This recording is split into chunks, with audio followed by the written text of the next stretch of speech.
Hello people, welcome back to my channel. నేను మీ Harika. After a long time నేను మళ్ళీ లాంగ్ వీడియో పెడుతున్నాను. నేను ఒక ఫంక్షన్కి వెళ్తున్నాను, అందుకని చెప్పి లాంగ్ వీడియో షూట్ చేసుకున్నా. ఇక్కడ మా పెద్దమ్మ మా అక్క సెకండ్ ఫ్లోర్ లో ఉండి బాయ్ చెప్తుంటే వాళ్ళకి బాయ్ చెప్తున్నాడు. మా యక్షిత్ రండి రండి అని కూడా పిలుస్తున్నారు వాళ్ళని. ఇంకా నేను మమ్మీ మా చెల్లి మా యక్ష స్టార్ట్ అయిపోయాము. మా పెద్దనాన్న అక్కడి వరకు వచ్చి ఆటో ఎక్కించారనమాట. ఇంకా బయటకంటే చాలు మా యక్షిత్కి ఎక్కలేని ఎగ్జైట్మెంట్ వచ్చేసింది. అప్పటికే టైం 11 అయిపోయింది. వాడు స్లీప్ టైం యాక్చువల్లీ 11కి పడుకుంటాడు. బయటికి అనేటప్పటికి నిద్ర లేదు, ఏం లేదు, ఎంజాయ్ చేస్తున్నాడు. మా పెద్దమ్మ వాళ్ళ ఇంటి కాడ నుండి మా మేనత్త వాళ్ళ ఇంటికి ఒక 1 అవర్ జర్నీ ఉంటుంది. ఇంకా అలా మేము ఆటోలో ట్రావెల్ చేసి వెళ్ళిపోయాము. ఫంక్షన్ ఏంటంటే మా మూడో మేనత్త వాళ్ళ కూతురికి కొడుకు పుట్టాడనమాట. ఇంట్లోనే సింపుల్ గా చేశారు, కానీ చాలా బాగుంది ఫంక్షన్ మాత్రం. ఈ అత్తయ్య మా రెండో మేనత్త, పక్కన మా మామయ్య, మా అత్త వాళ్ళ హస్బెండ్ అనమాట. ఇంకా అలా వెళ్ళి లోపల కూర్చున్నాము. బాబుని ఎత్తుకున్నాను నేను. నాకైతే మా యక్షితే గుర్తుకొచ్చాడు. అంత చిన్న బేబీని ఎత్తుకునేటప్పటికి నాకు నా స్టార్టింగ్ డేస్ అన్ని గుర్తుకొచ్చాయి. ఏదేమైనా ఆ రోజులు మాత్రం కష్టంగా ఉండే ఇష్టమైన రోజులు. ఒక బ్యూటిఫుల్ ఎక్స్పీరియన్స్ కూడా. అలాంటి లైఫ్ ఓన్లీ 2 times వస్తుంది. మేబీ మనం పిల్లల్ని 2 times కంటాం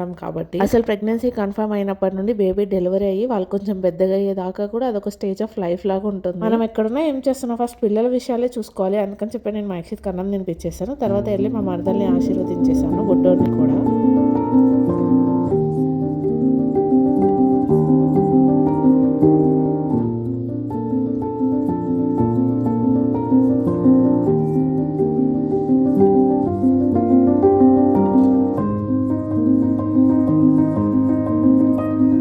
ఇంకా మా యక్షిత్ వాళ్ళ బాబాయ్తో ఆడుకుంటూ పక్క నుండి ఉయ్యాలు తెగ ఊపేస్తా ఉన్నాడు. వాడికి ఆ ఉయ్యాలు. తర్వాత అందరం లంచ్ చేసేసాము. తర్వాత మా మేనత్త వాళ్ళ ఇంట్లో ఉసిరికాయ చెట్టు ఉందనమాట. అందరం కలిసి ఆ ఉసిరికాయల వేటకి సిద్ధమైపోయాం.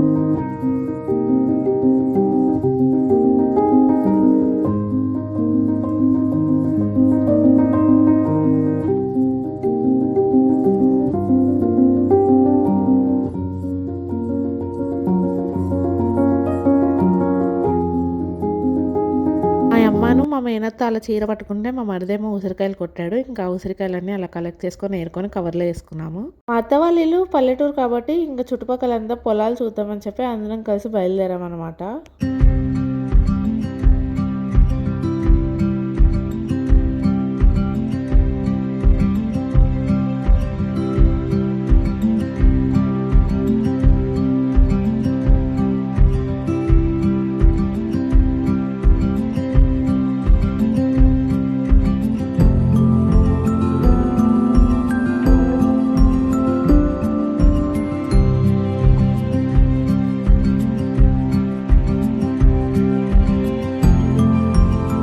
ఈ చెట్లేమో పామాయిల్ ఇచ్చే చెట్లు అంట. కాయలు కూడా ఉన్నాయి ఆ చెట్టుకి. ఈ చెట్లు చూడడానికి అచ్చం కొబ్బరి చెట్ల లాగా అనిపించింది నాకు. నేనైతే అవే చెట్లు అనుకున్నాను.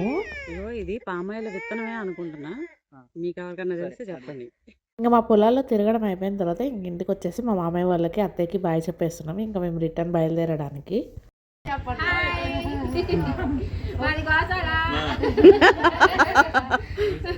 ఇంకా మేము అక్కడ నుండి డైరెక్ట్గా స్టేషన్కి బయలుదేరిపోయాం. మా లగేజ్ తీసుకొని మా పెద్దమ్మ వాళ్ళు కూడా స్టార్ట్ అయిపోయారు అక్కడ నుండి. కొంచెం హైదరాబాద్ నెక్లెస్ రోడ్లో ఉండే స్టాచ్యూ లాంటిదే నాకు ఇక్కడ కనిపించింది. ఫర్ ఎ సెకండ్ ఏంటి సేమ్ టు సేమ్ ఉంది అని అనుకున్నాను నేను. స్టేషన్ మొత్తం కలకల ఆడిపోయింది జనాలతో. ఎక్కువ అయితే స్వామిమాల భవానీమాల వేసుకున్న వాళ్ళే కనిపించారు నాకు ఎక్కడ చూసినా సరే. ఈ ట్రైన్ లో సీట్ దొరకడం అంటే అదృష్టం అనే చెప్పుకోవాలి. అంతమంది జనాలు కింద కూర్చుండిపోయారు ఎక్కడ చూసినా సరే. కానీ అదృష్టం ఏంటంటే మా యక్షిత్ అంత ఇరిటేట్ చేయకుండా ఉన్నాడు జర్నీ మొత్తం కూడా. ట్రైన్ లో వింత ఏంటంటే ఒక వాష్రూమ్ కూడా లేదు. కాకినాడ వెళ్ళే ట్రైన్ వాష్రూమ్ లేకుండా ఎలా ట్రావెల్ చేస్తారో అనిపించింది నాకైతే. ఇంకా ఫైనల్ గా ఇంటికి చేరుకున్నాము. అలా మా జర్నీ కంప్లీట్ అయింది. సేఫ్ గా ఇంటికి వచ్చేసాము. ఇలా చూసి వెళ్ళిపోకుండా ఒక లైక్ చేసి, షేర్ చేసి, సబ్స్క్రైబ్ చేసి, కమెంట్ చేయండి ఫ్రెండ్స్. ప్లీజ్ సపోర్ట్ చేయండి.